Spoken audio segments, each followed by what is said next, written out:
There's a wisdom in being selfish. I personally want to change the world for selfish reasons.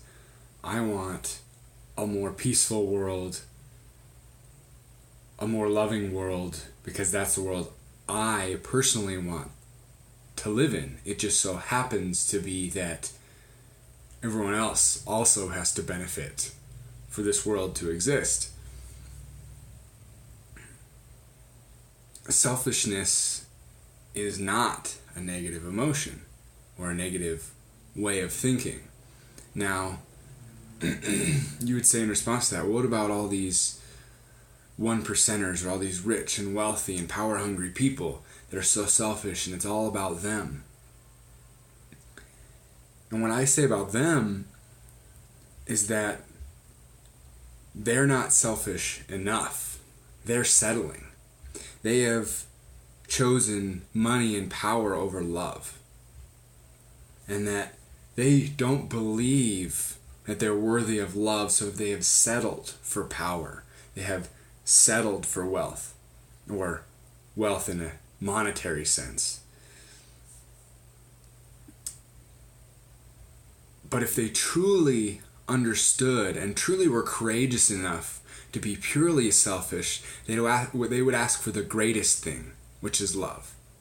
Love is far better than any amount of power or wealth or material things that you could have. So if you were truly selfish, you want love, because that is the best thing that you can have. If you want to be as greedy as getting as much as you can for yourself, you choose love.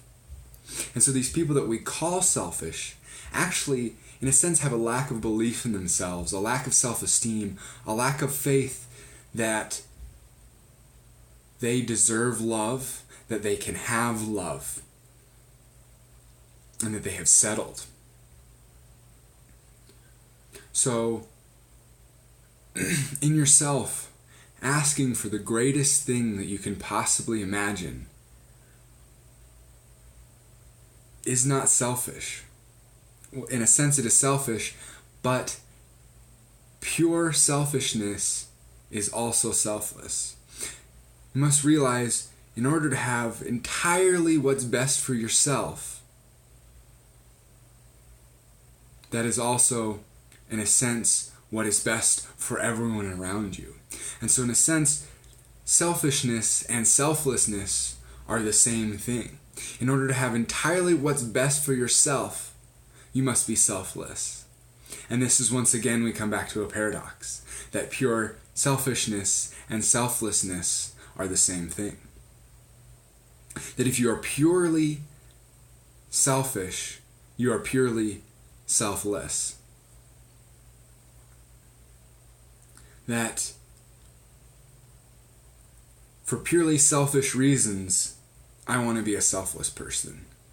And it seems weird to say it that way, but it actually makes a lot of sense.